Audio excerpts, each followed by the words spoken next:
Right, Dad is gonna be live, and Evan.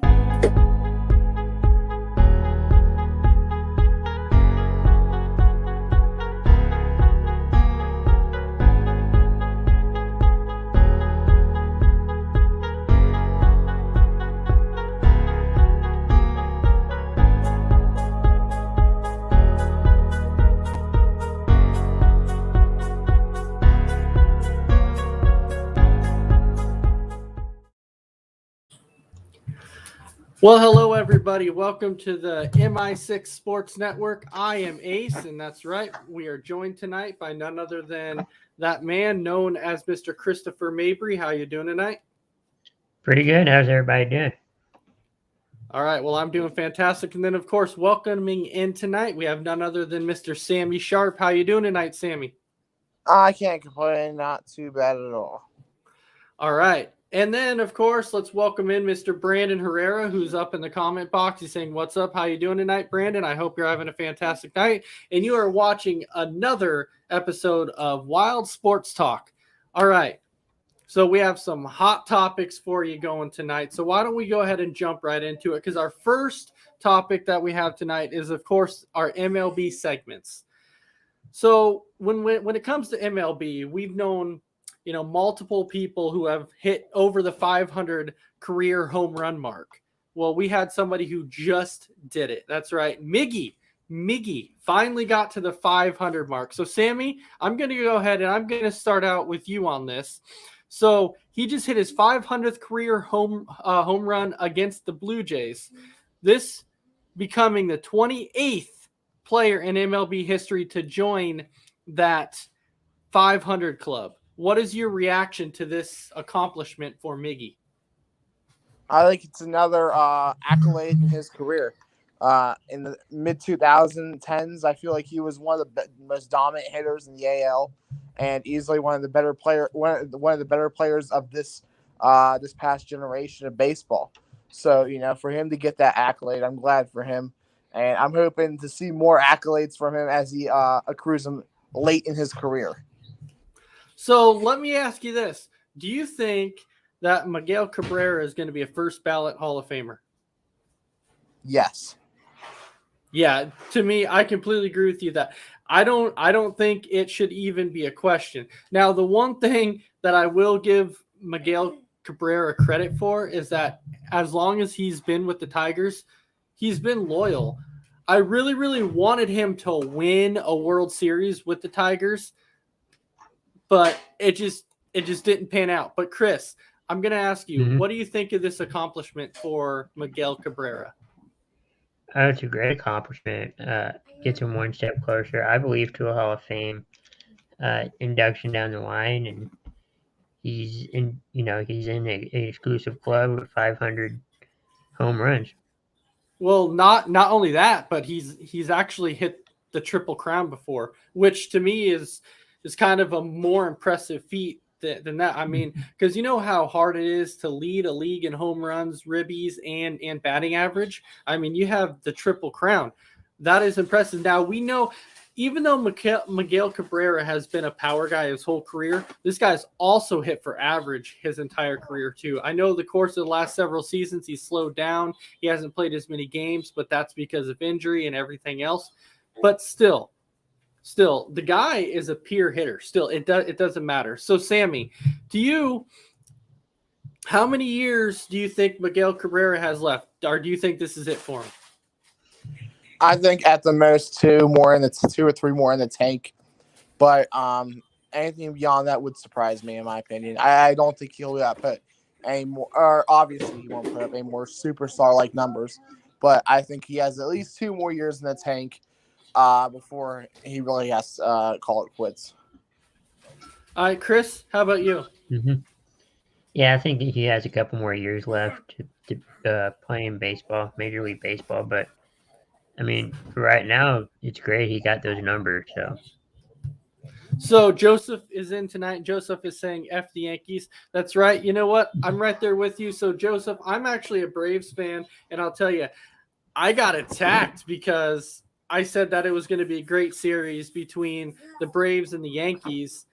and people basically, Yankees fans came out and bashed me for it. And I mean, we're like, it's not going to be a good series. The Yankees are going to destroy you guys. But we were both on a 9-game winning streak. But I don't want to touch on that yet. I just want to finish this conversation really quick with Miggy. Miggy has been one of my all-time favorite players. I love the way he is at the plate. He's one of the most purest hitters you're going to ever see. He kind of reminds me of a Tony Gwynn. I'm not going to put him in the same category as Tony Gwynn because Tony Gwynn was freaking phenomenal. But welcome in, John. How's it going, John? What's up? How y'all doing? I'm fantastic. Welcome in. So we're talking about our first topic was an MLB segment to where we were talking about Miguel Cabrera. And I know you're not a big baseball guy. I get it. But Miguel Cabrera just became the 28th player in MLB history to hit for 500 home runs in his career. So what would you say about that accomplishment? I mean, my goodness, we can say in sports some things, man, they're just really hard to accomplish, and I give him full credit for it. I mean, there's that list for a reason. It's not like you're gonna get handed to it. 500 home runs.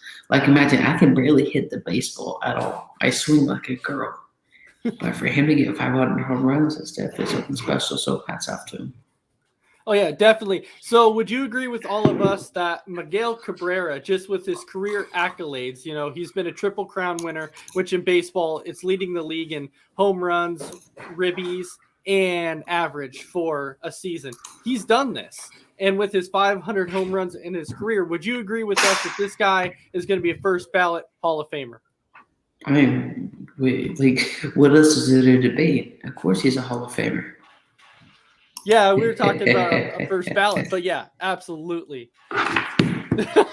So there you go. So we already have an Isaiah bash going on here. Can you at least hit better than Isaiah? I've never really seen Isaiah hit a baseball. John, have you ever seen Isaiah? I think before we met y'all, there was a video that surfaced last year in the group chat. I had to go through like almost a year ago, and he tried to attempt to swing and teach somebody how to pitch a baseball. And he broke part of the glass on my parents' front door. Oh, we'll find that video somewhere, though. And believe me, there's more baseball content on here that we could show the rest of the people later for roast if you're in the mood for that. All right, we're good. All right, so let's go ahead and jump into our next topic, which is about the San Diego Padres. So the San Diego Padres just dropped 2 of 3 over the weekend to, of course, the Philadelphia Phillies. So Isaiah had to throw this in there because the Phillies just beat them twice. But keeping in mind that the Padres have now lost 8 of their last 10, and they have actually dropped out of the second wild card spot. But the thing is Tatis Jr. is actually back now. They have moved him to the outfield. With this, Sammy, I'm going to start out with you on this one also. Do you think that the Padres are done, or do you think they're going to find their mojo come September and kind of work their way back up into that second wild card spot, or are the Reds going to keep the momentum going and keep that second slot? The Reds are like, they remind me of like the 72 Dolphins. There's a lot of solid players, no superstar level players when it comes to Cincinnati. They're a very good team though. But, I'll say that the Padres still have a chance to come back in it. There's still some baseball left, and there's still, some season left. But I think that this is at one of the points that there needs to be expanded playoff, if I can talk, in baseball, back to the 8 teams league. I know baseball likes to be traditional, and I know the Padres versus the Reds for the last spot are 2 very good teams, and that keeps the playoff quality really high. But, it'd be nice to see, maybe the Padres and the Giants go round 1, or the Padres and Dodgers match up round 1, which would be, in my opinion, a very exciting matchup. Yeah, I think it definitely would be. When you look at, I didn't even think that the Padres were going to go on a downward spiral like this, but they are absolutely on a downward spiral. This has actually absolutely shocked me. Now, I know, Sammy, you talked about the Reds saying that they don't really have a lot of superstars on their team. They don't, but when it comes to mind, there's really two guys that you think of. You think of Joey Votto and you think of Mike Moustakas, who Moustakas really isn't that superstar, so to say, anymore. Maybe he's never really been considered a superstar, but he was still a great player that you would want on your team. So they do have a Votto, which you could consider him a superstar. So besides Votto and Moustakas, I'm really impressed with how well this Reds team has played. If they continue with their pitching the way they are and they're hitting the way they are, there's no way the Padres are going to catch them. But I do agree with you too, Sammy, that this would be another one that you could have kind of another play-in game, because this is one that I would want to see. I would want to see the Reds go up against the Padres in a play-in game. So, Chris, I'm going to jump to you on this one. Do you think that the Padres are going to finally find their mojo in September, or do you think the Reds are going to continue this hot streak?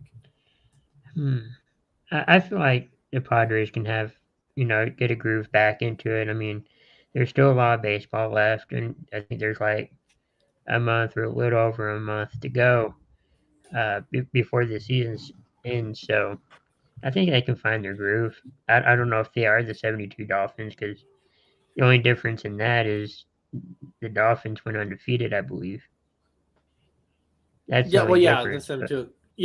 All right. So Sammy, I'm gonna ask you, what is your opinion on the Padres just firing their pitching coach? Was this the right answer? Do you think that this is going to help them in any way? Because they're basically blaming the pitching coach by saying he's not having the pitchers ready, but it's not really on him. He's not the one who's pitching the baseball, so to say. Yeah, if I was the Padres, I would calm down. Freaking out and firing management over a cold streak is not the way to go, because, I mean, I'm a Steeler fan, and the Steelers, they are a lot more consistent and have stability in the coaching staff. And I feel like to have a successful organization throughout not just a tenure of a 1 year, but a tenure over a long span of years, like the Patriots, like the Spurs, like they did, they had stability in the coaching staff. So I'm not a big fan ever firing coaches mid-season, especially when the Padres are in the chance for a playoff spot. So I don't like that firing, in my opinion. All right, so John, I'm going to ask you this really quick. Since the Padres are like in the middle of this playoff race, that they still have a chance at making the playoffs, do you think firing the pitching coach would be the right call? I don't have to know baseball to know this was a very stupid move, because, again, like, I don't know anything about the Padres or anybody else, but if you're contending for a playoff spot, have a chance for a playoff spot, a part of your coaching staff that has helped you get to that point, no matter how good you are, you're going to have cold streaks. You can go back to Tampa. Certain moments they couldn't get it together. Then they finally got, I'm not comparing them, but in terms of some teams, if you have one bad streak, like say if you have one bad and then you just quit or you give up or you break up with that person, oh, you had a bad streak. That's sports everywhere. Look, I'm not saying the Padres are winning, they have a good chance, but you look at teams that have won it, where they've had streaks where, like, are they really a playoff contender? They're really fire one of your guys right before the season's going to be ending. I believe they're fourth place in the NL, third or fourth place in the NL West right now, and so it's just not a smart idea to fire. Let's say if you're Chicago, maybe your team's probably not going to do much. Your team that's not going to get the playoffs. I could get that. But this is the Padres here. We're not talking about some bum baseball team. That just doesn't make any sense, especially if you're trying to contend. What is the big thing in the playoffs and big plays you see in baseball? Was good pitching. And then you fire one of your guys that's helped you get to that point. So you expect him to be perfect every single game? That just doesn't make any sense. It's definitely a dumb decision.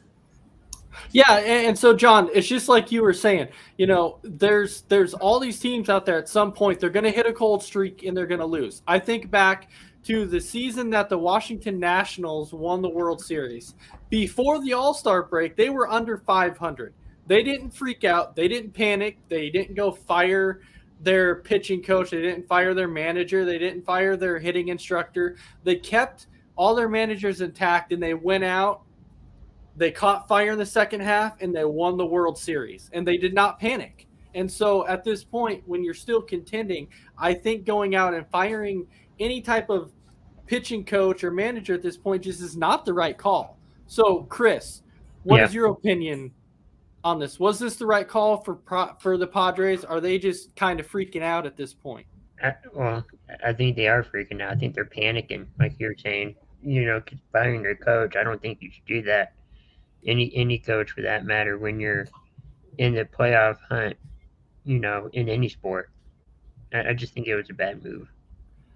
All right, so welcome in Christy Wilson. She's saying, hey guys, so hello, Christy Wilson. I hope you're having a great night. Christy Wilson is also saying this firing by the Padres is confusing to me. So you know what? It's definitely really one of those answers. But Sammy, to finish on this topic, I'm going to ask you, in baseball or just sports in general, do you think that the coaches take too much heat? It depends on the situation. You gotta go situation by situation when it comes to that, because there is times where the coaches are not putting the players in the right position, and then there's times where players are just not executing the game plan. So you have to go situation by situation every single time, in my opinion. All right, John. Well, what do you? Yeah, you were going to say something. So go This ahead. sounds like something Isaiah would do if he was in charge of a sports team. Like I understand times are frustrating and times when you're about to go through make through sports in your life to just fire somebody or to just quit right before you know you're going to have a chance to get to the playoffs doesn't make any sense. It sounds like something Isaiah. You have a cold streak, you're gone. Well, what happens next year? And you start like 0-6. You're going to fire everybody, or you're going to be a man and be like, hey, I know this sucks. Let's get better. Let's keep working on this. And then over time, you saw it with other teams before. And so sounds like something Mr. Higgins would do. All right, Chris, what do you think? Yeah. Do you think that coaches get blamed a little bit too much, especially in baseball?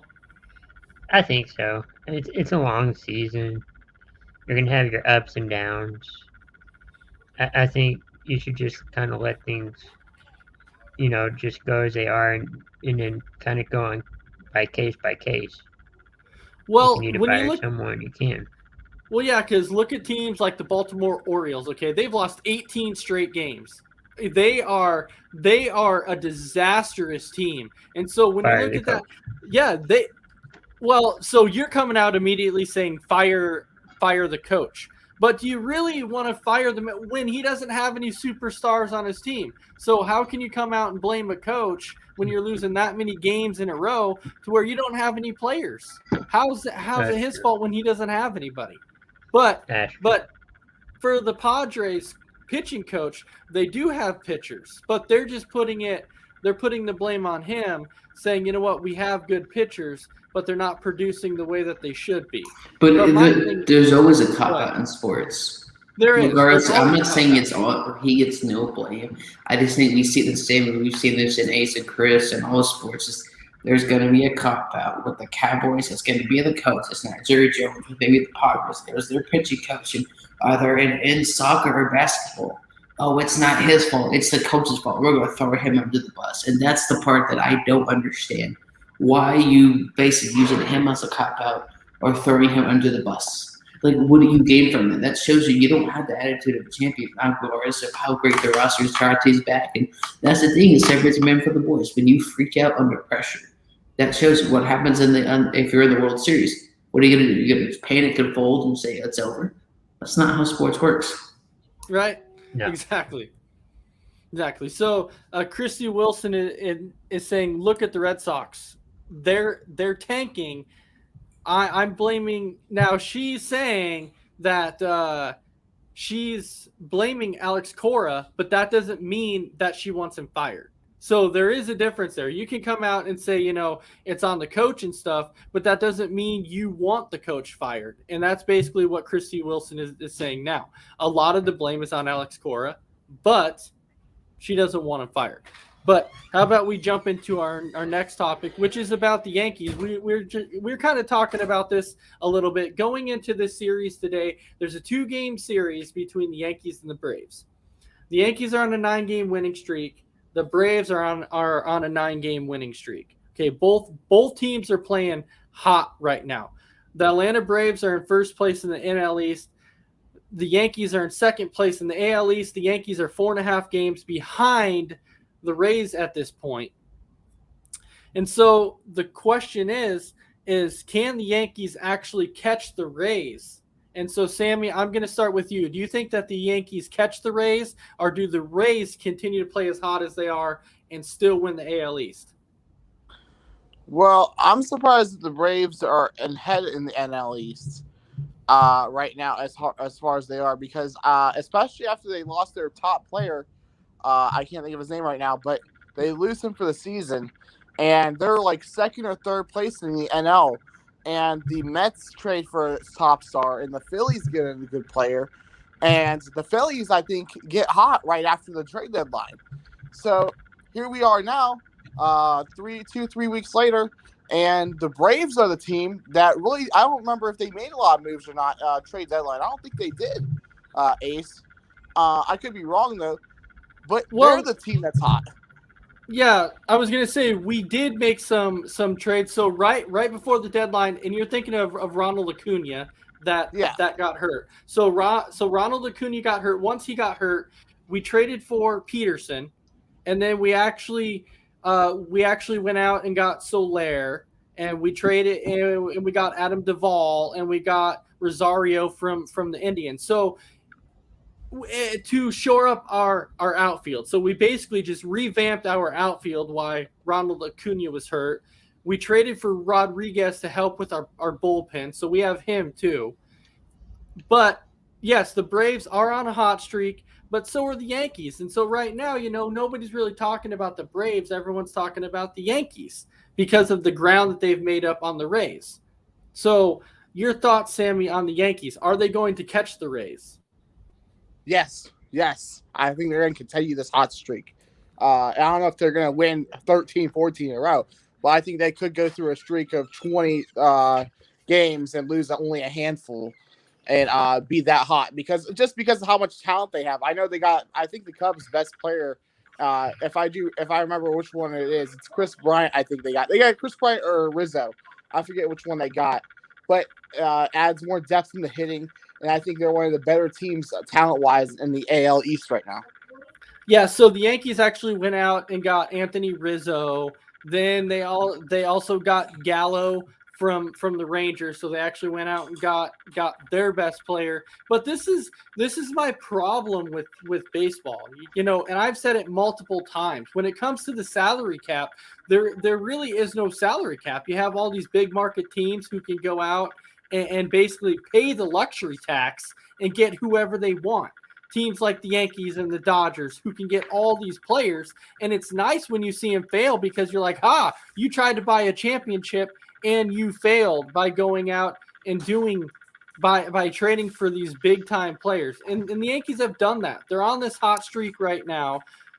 When there's Yankees fans out there, I just want to know how they feel about having to go out and basically buy all this talent to try and win a championship. That's my problem.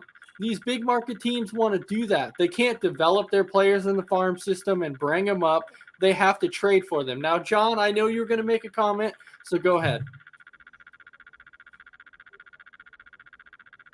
Do what? It looked like you were going to make a comment. So isn't there like a thing in baseball that's going to be happening where like each team has to spend or like have a certain amount? Maybe I read that wrong for baseball. No, about what? I think it's salary floor. Salary floor. I think that's what it is. So now, like if that's the case, is that really going to change teams like the A's and like teams that like the Padres are doing their thing now? You maybe got like a couple other teams in baseball. But now it's not going to have more hits. We can just buy a championship, which doesn't work. So now, like, does that change certain baseball teams and how they pursue guys either in free agency or the draft, or how would that influence teams moving forward when this does come to effect? I mean, if they were going to actually put in a salary cap in baseball, it would actually affect the game a lot because then the Yankees and Dodgers and that would actually have to focus on like farm system talent. They would not be able to go out and trade for all these big time names, get every big guy that they can and bring them in. They would actually have to be like, we have these guys in our farm system. We're going to have to draft and develop and bring them up. That's what a lot of teams have to do right now. When you look at the Atlanta Braves, we made a few trades, but the guys we have, we have developed most of them in the farm system. Now we've traded for Dansby Swanson, but at the time Swanson was not a big time name. Swanson came over from the Diamondbacks in a trade, but he wasn't really a perennial starter at that point. Ronald Acuna, a farm guy. Ozzie Albies, farm. Freddie Freeman, farm. Austin Riley, farm. This is what I'm talking about. Like, this is the key thing in baseball. You want to have a good farm system. But when we're talking about the Yankees in general, are they going to catch the Rays? I don't know. Like, this to me is really hard because the Rays are one of those impressive teams that it doesn't matter who they have. They seem to keep winning, and it doesn't matter if they have solid pitching or not. They manage to win games, and it makes no sense to me. Sammy, you're going to say something? Yeah, and another thing about the salary cap is that the baseball. I know they introduced 180 to 100 million salary cap proposal. You know, if a team has under 100 million, they can't cheap out like the Indians and the Pirates have tried to do this year, and how the A's try to do every year. But you know, I think that it solves the problem with teams spending under.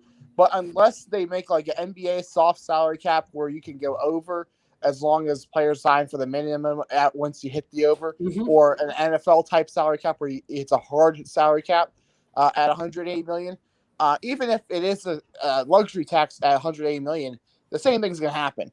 I don't think that'll solve any, like, the baseball's biggest problem. And plus, another big problem is teams like the Pirates and small market teams in general, in having owners that don't want to spend money to keep getting big time talent in their cities, or they either don't want to, or they get outbid by the Yankees or big market teams. They do. They try, but a lot of teams just get outbid by the Yankees or Dodgers because they can throw any type of money or whatever they want at them. They can do that. And then they have the pieces to be like, yeah, I can trade some people away in our farm system and we'll go out and get whoever we want. So I can't really say that the salary cap is Chris, yes. The answer is yes on that.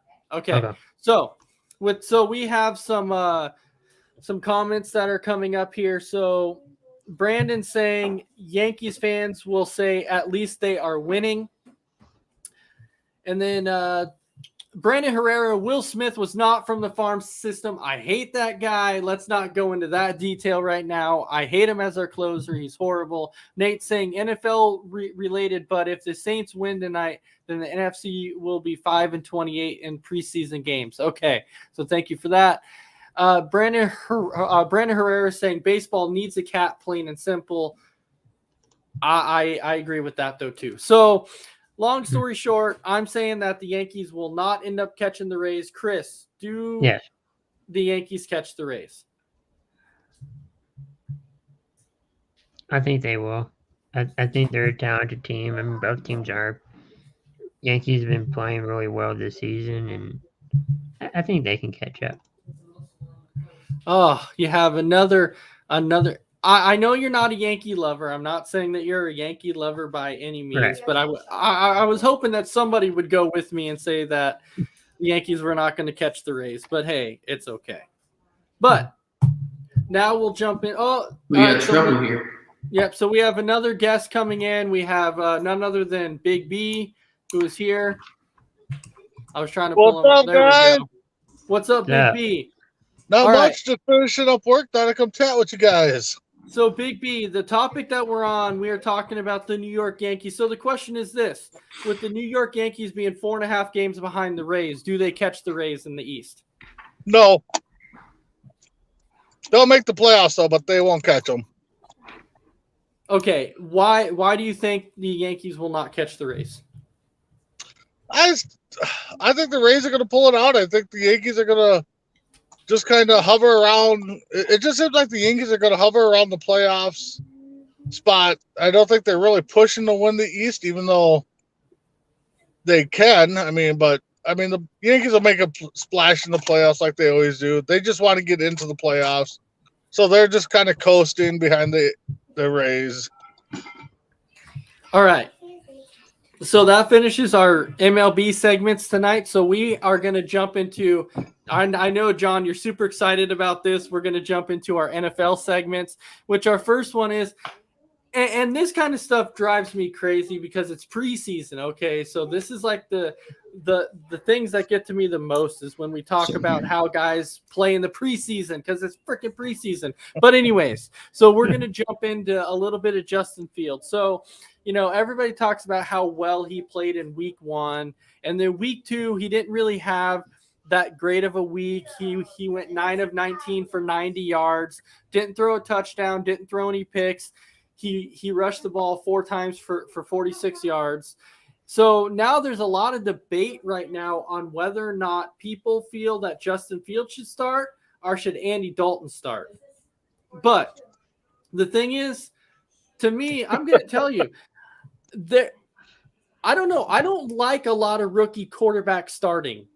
I really don't. That's just one thing to me. I feel like rookies should come at least sit for a year so they can at least try and develop a little bit. Unless the team really has no answers whatsoever. Like if you're the Jacksonville Jaguars, you have really no answers. If you're the Jets, you have no answers at this point. So you got to bring in a rookie quarterback to start.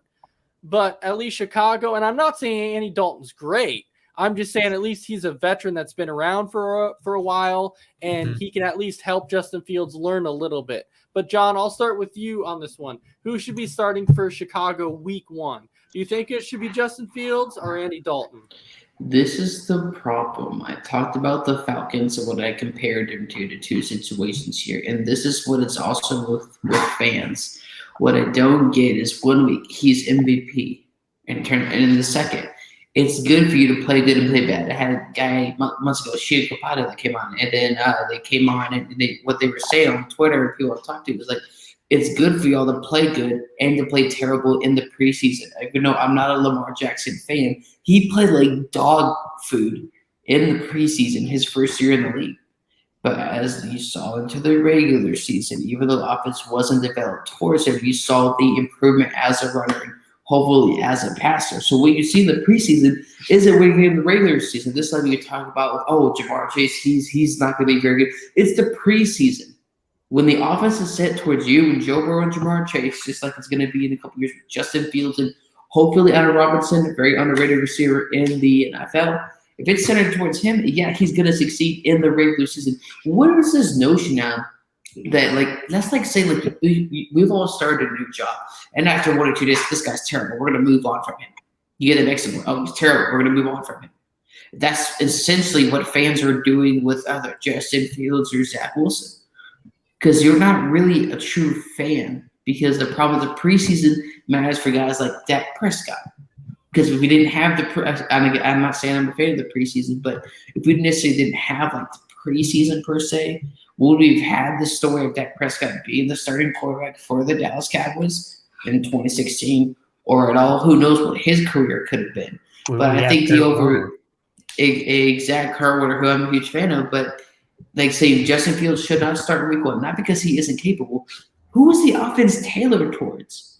You don't pay a starting, again, I'm not saying he's like this great elite quarterback, playoff experience, yada, multiple Pro Bowls. But the thing is, you don't pay a guy $14 million to stay on the bench, to be the backup or the third stringer. Do I think Justin Fields has the capability to be better than him right now? Yeah, but you don't rush a rookie quarterback to play right now. Put him with Allen Robinson, get a running game 2 or 3 years from now. Fields is going to be very interesting. But now you let Andy Dalton start week 1. And rotate between Andy Dalton and Nick Foles for most of the year. Because remember, Patrick Mahomes, his first year though, that one game he played, he looked terrible. But it was just his first year, and the next year he won MVP. So let him rotate between Nick Foles and Andy Dalton. Let them get. I'm not gonna say those 2 words. It's gonna sound wrong.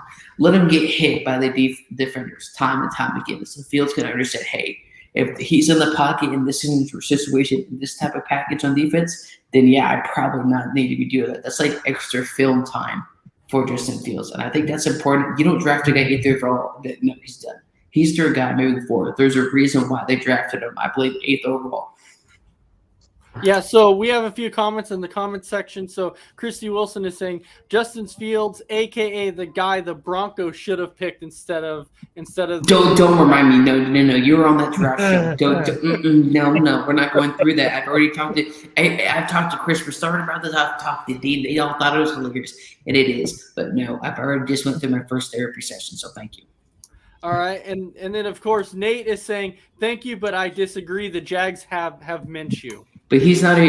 Let me clarify what No. Ace is saying. I think it means that he's not a veteran quarterback. He's only been in the league for 30 seasons. Yeah, He's talking about you don't have like a Ryan Fitzpatrick or Andy Dalton who's been in the league for 5, 10 plus years. So Nate, I think that's what Ace and everybody else is trying to say is that you don't have a Fitzpatrick, Nick Foles, Andy Dalton. You don't have a Gary Gilbert. I'm not saying those guys are great, but they're guys that have been in the league for a while. They've seen all different types of packages on the defense. They've seen all different kinds of schemes. Experience is experience, and he's only been in the league for 3 years. So that's what I mean, a veteran quarterback, which is 5, 6 plus years, and he isn't that because he's only, 25, 26. So I think, Ace, that's what you were trying to say, but I just wanted to clarify that comment.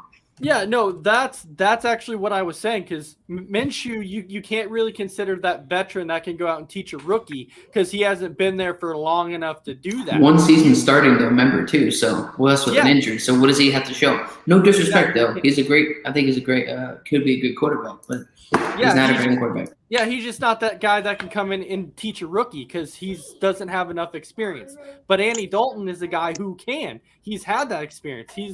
He's been a starter for, I think it was like 8 or 9 years in Cincinnati. So I'm just saying he can teach Justin Fields. Plus, Nick Foles won a Super Bowl here. Let's not act like he's just some bum. He knows about defense. Nick Foles won a he Super Bowl, does. so he can help him get, hey, this is what you do in these deep playoff moments in the regular season towards the division. He can teach him better than, of course, in Andy Dalton, but you pay Andy Dalton, so you're going to probably have to pay him a little bit or play him a little bit more.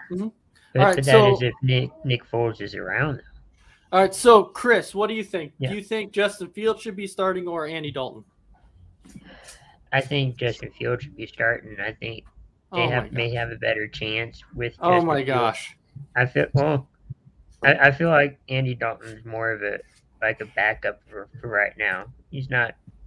Right, but No, you don't more pay him like- $14 million to be a backup. Though. That's the only. No, I Yeah, agree. he's I don't think he's a starter either. I think he's Right. done as a starter, but you don't pay him $14 million to sit on the bench for the whole That's season. That just doesn't make any sense. That's the problem. Is you could bring him in, but what team? Like they shouldn't have paid him $14 million. I think you can avoid But- that. That should. But I feel like you start Fields for 2 or 3 games, maybe 4 games. No. No, I'm saying for right now, see how it goes. And then No, if he's still playing right, you keep playing him. No, you don't want to do that because you don't want to. If he comes out and plays bad in the first, let's say he comes out and plays in the first 3 games and he plays bad, then Right. Chicago fans are going to be like, "Why are you starting him in the first 3 weeks? You should have been Or- starting Andy Dalton." So or it's at going to least be the one of first the things. half of the season. No, you can't. No, you don't even. The thing is you want to bring him on. If you're going to play him in his rookie season, you want to bring him on later in the season. You want to at least let him sit for maybe 7 or 8 games, let him try and learn a little bit, see how they're doing, and then bring him in. So let's say by 8 games, they're like 2-6 or whatever. And Chicago's like, okay, at this point in time, we're 4 games under 500. So we might as well just bring him in Just think about and it. see what he can do. Their offensive line isn't very good right now. They're Kyle Long's in a $5-year, $1 million deal 1 year with the Kansas City Chiefs. So if he gets injured time and time again, you could. I'm not saying he's going to be like have the career of RG3, but we don't want like another RG3 or another quarterback situation because now they don't have the offensive line. So let's say he gets abused. I think he has a second career ahead of him, but if he keeps getting abused in terms of getting sacked time and time again, then his career could be cut short, and we don't want like another like Joe Burrow type of career, unfortunately. But Definitely I not. feel like too, if you get reps and and play the games, you might get a little better. That's the way I see it. That's the way I see it. He You just will don't- get better. He will. I just think that it would be like 75-80% playing off the field, and then you can kind of probably come in towards like the end of the game if you're already up 5-10 plus points. Yes, you can get that experience, but still, like, I think you learn a lot more off the field than I think we realize. Because I mean, look at Aaron Rodgers, look how much he learned. Guaranteed by Favre turnover machine, but look how much he learned from Favre, and look what Mahomes learned from Alex Smith. But who knows? Exactly. So, Big B, I'm going to jump to you on this. What do you think? Who do you think should be started? God, it's tough. I mean, because you got a coaching staff that's probably on the hot seat no matter which way they go. So if they start Fields, then that probably buys them another year to try to prove the things. If they start Dalton and they go, 2-7, and then they bring in, or 2-5 and they bring in Fields, then it's probably going to be time for a coaching change. So if it's me, I'm starting Dalton. That you paid him to come in and start, ride it out.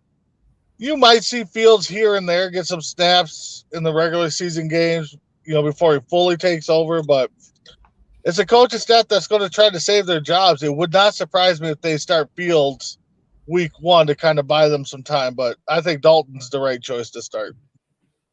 All right, so Sammy, I'm going to go to you on this one. What do you think? So I don't think the Bears defense is going to let them go 2-6, even if they start Dalton. But here's the thing.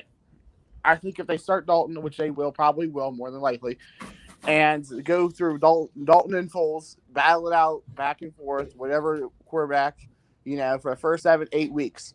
And they're about hovering below 500. This Bears team has the talent to be in the playoffs, has the talent to be a 6-7 seed.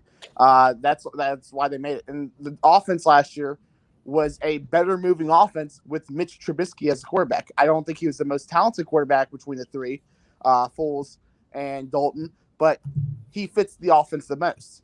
And so that's telling me come week 9, 10, if they're battling for a playoff spot and they're right there, why not take the chance on Fields at that point of the season? If you're right there and Fields, you think it will be developed in the offense, will know the game plan, and you think he'll be the best fit in the offense, that's why you spent the high draft pick on him. You give him the shot, and you see what happens. Because I think that if they did that, they would make the playoffs and probably be one of the hotter teams, because Justin Fields would still be new to a lot of teams, and they would not have the game. They not have the game tape that they would need to be able to combat that, especially come late season playoff time. Yeah, so I want to clarify, Sammy, and I wasn't saying that the Bears are going to be 2-6. I was just saying, for instance, let's say they were 2-6 at that point. That's when you would try and bring in a Justin Fields, be like, it's just not working out. Let's bring him in and see what he could do. I know this Bears defense is good. My thing is I don't know if they're going to be as good as they were, because we kind of saw that their starting defense was actually out in preseason week 2, and Mitch Trubisky actually carved up their first string defense, which actually shocked me a little bit. He came out and actually played really, really well against them. But when we talk about the starter, I think most of us feel like Andy Dalton should be the guy right now. I think Chris is really the only guy who's saying that it should be Justin Fields to start out with, but no. And if it is Justin Fields, you're riding them through the whole season, because you're not going to pull them out halfway through the season if you're stinking it up, because that's just going to kill his confidence. So if the Bears start him week 1, they're riding them all 17 weeks. Yeah, they're going to have to. They're going to have to at that point. But we'll go into our next topic in the NFL segments, which is none other than we get to talk about the New Orleans Saints. Boy, this is a mess at quarterback that they have right now. And I'm going to tell you that. I know a lot of people are saying Winston's going to be the starter, but then people are talking about Taysom Hill. Oh, boy, this is tough. Like, who's the better quarterback out of these two? Who has the higher upside? It's Jameis Winston who has a higher upside, because Taysom Hill really isn't really a quarterback, so to say. He's more of he's just more of like that flex guy who can line up in the backfield, play tight end, play receiver. He can come in and throw passes, but he's not an overall around awesome quarterback. So Winston, you definitely have to go with Winston, even though I don't think he's like a phenomenal quarterback. But Sammy, I'm going to start with you on this one. what do you think right now? Who has the edge? I'm saying right now it's close. I don't really know who has the edge, but to me, you have to go with Winston. Well, I test, and I'm watching the Jaguars preseason and Saints preseason game, and Winston is 8 for 9 for 2 touchdowns. So I'm gonna say Winston on this one. If they go with Taysom Hill, that's purely Sean Payton wanting to be Sean Payton and not being reluctant against what he has. In my opinion, they should have never let Teddy Bridgewater go for this exact scenario. But it is what it is. I still think though, whenever it comes to this, it's not really a debate whether it should be Jameis Winston or Taysom Hill. Jameis Winston has the better deep arm, has the better. I mean, outside of his interceptions, he's probably one of the better quarterbacks, young quarterbacks in this league. Outside of his interceptions, but that's a big minus. If he can figure out how to read his defense and you give him zones and give her, 1-2, that it works. I feel like he's one of the better young quarterbacks in the league. All right, Big B, we're gonna go to you. What do you think? I think Sammy nailed it. I mean, outside of who's on the roster now, they shouldn't have let Bridgewater go, or they should have re-signed him. I mean, the guy did phenomenal when he was there covering for Breeze, but that's in the past. Right now, I can see them just flip-flopping between the two, just to see where the offense goes. Week 1, it might be Winston if they struggle, and then Hill comes in and saves them. Then at week 2, you probably see Hill, and they're going to flip flop. They're going to go with the hot hand, kind of like what Miami did with Tua and Fitzpatrick, I think. So, I guess I go with Winston right now. All right, so we have a few comments here. So we have Nate, who is saying, someone told me that Allen would have struggled just as much if he had been a Bears quarterback the past three years. Do you agree? He probably. I think he would have, because the Bears are not good at developing quarterbacks. They're just not. And so that's why I don't think Allen would be as good as he is now. Neither were the Bills, though. Up to that point, you had Emmanuel, you had so many Tyrod Taylor. So it's not like the Bills up until who do they really have before, like Josh Allen, that they could develop? Well, they had Jim Kelly, right? But that was back in the day, like in the 5, 10, but 15 recently years. It was Tyrod Taylor. It was EJ Manuel. You also had many other guys that couldn't. But I'm saying though, like the Bears never really had that franchise quarterback. They really haven't, and you can't call Jay Cutler a franchise quarterback because he just wasn't that guy. But Christy Wilson is saying, I think Winston will be the starter. I agree with that. So Chris, we're going to go into you on this one. What do you think? Who has the edge? I do feel like Winston's going to be the starter. If Taysom Hill is going to start, like you guys said, it's only going to be because Sean Payton said that he's going to be the heir apparent to Drew Brees. And I think he said that a few years ago, that they're trying to groom him in a way to where he's going to be the next up and coming next to Drew Brees. Mm-hmm.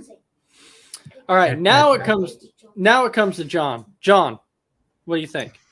First of all, Sammy, I agree. They shouldn't have let Teddy Bridgewater go. When they went 5-0, 5-1 when Drew Brees is out for a couple of games, so I don't understand like what they were thinking on that part. But now you have Sean Payton. Now, how is the offense going to look? Because let's say Michael Thomas, I doubt he'll get traded at this point. But let's say he doesn't really play, he's done, or maybe he gets traded. Of course, Winston's going to be like. There is no scenario. There is no football universe that Taysom Hill is going to beat Jameis Winston for the starting job. All this is not even for views, because nobody's going to believe that malarkey. Not Max Kellerman, nobody in the football universe. Not Isaiah, not Skip Bayless, nobody.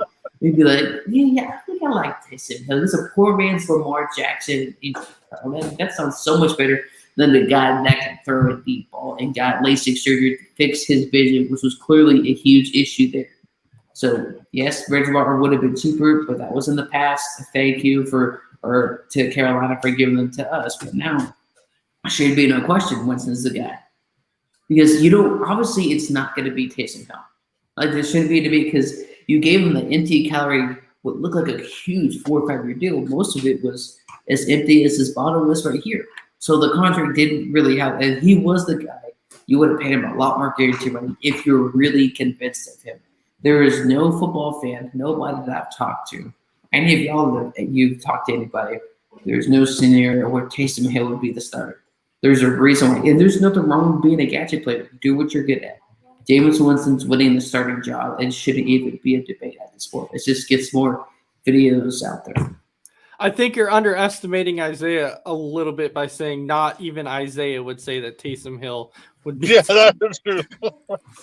I'm just saying, You're not wrong. I think you're Oh, boy. underestimating at that point. Oh, boy. I'm just saying. All right.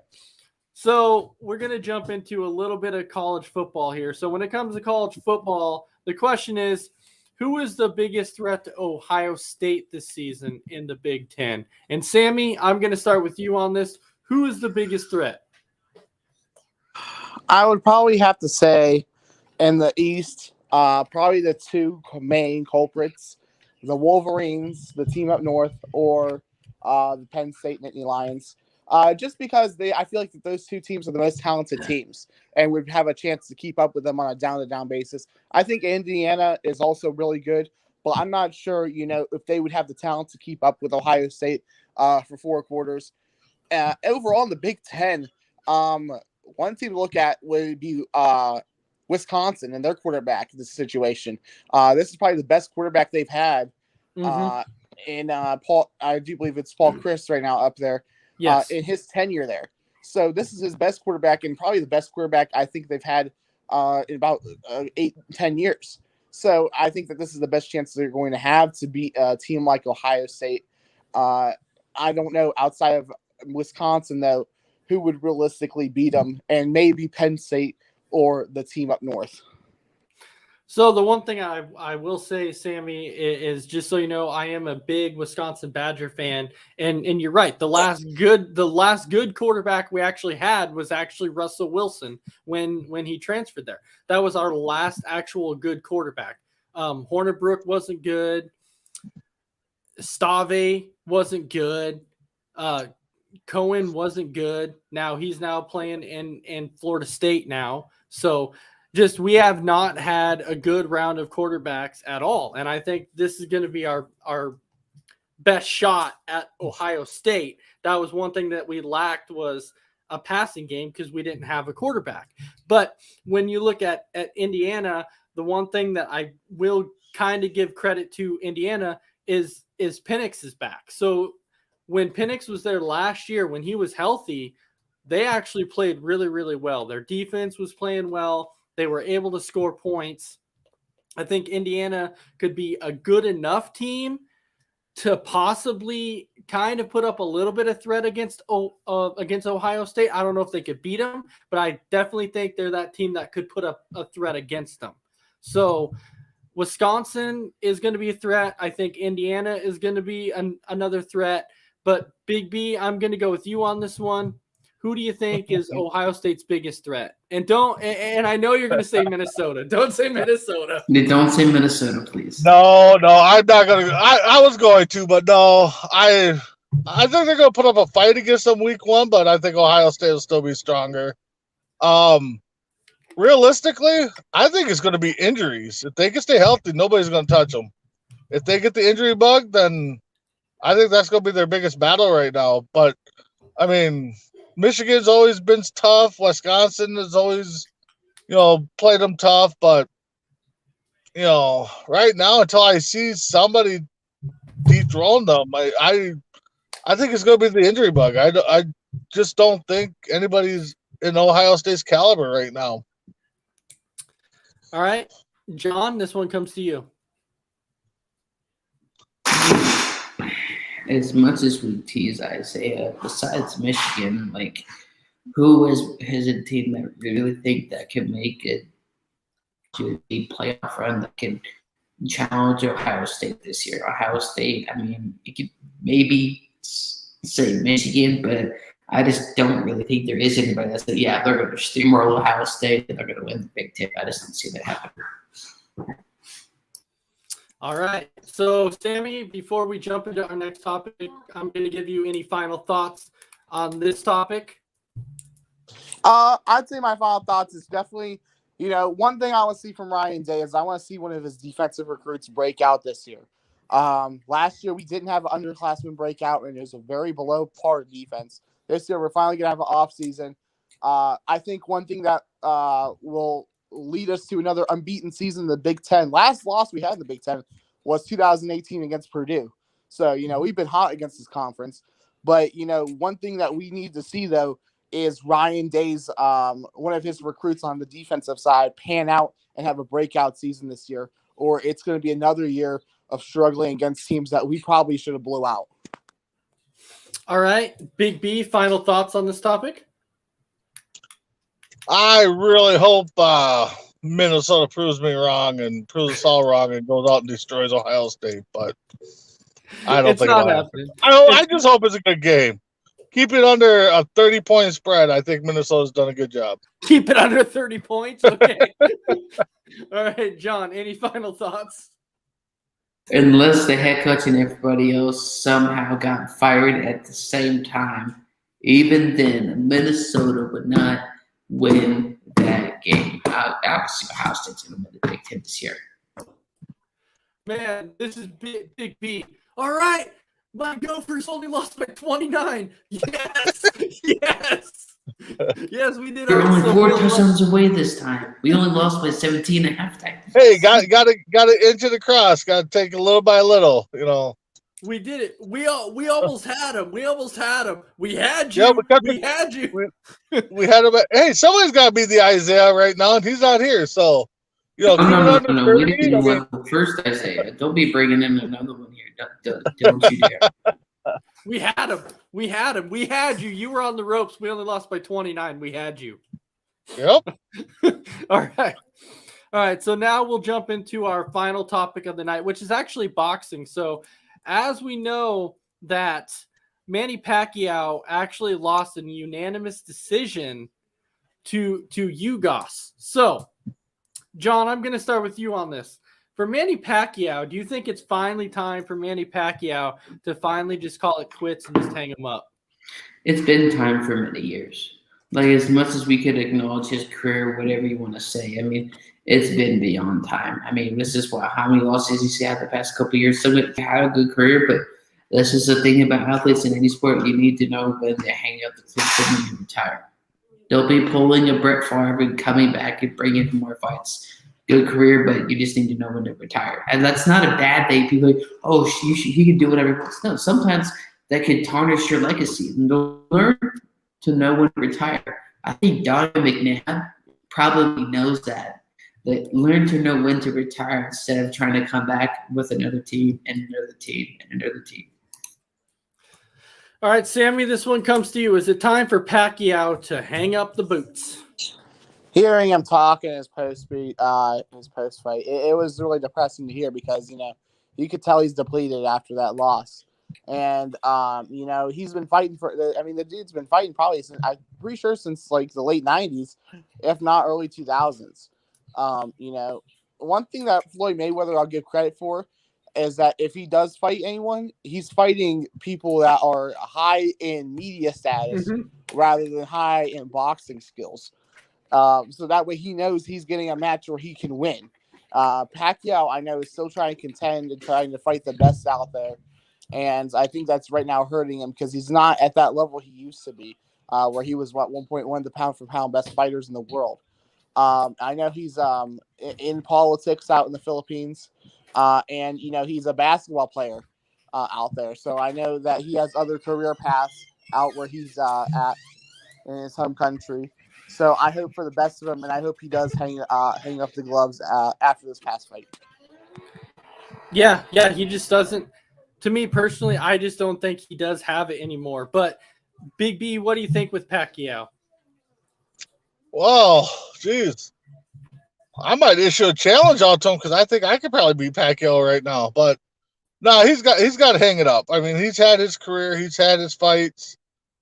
I mean, there's no real. I mean, outside of the Merriweather fight, I mean, there's nobody really left that he needs to fight, and he's lost his last few fights. So he should have hung him up back in the day. He shouldn't even fought the Merriweather fight, realistically. So I think it's time for him to, it's hard to do. I mean, it's hard to walk away from a sport you've done.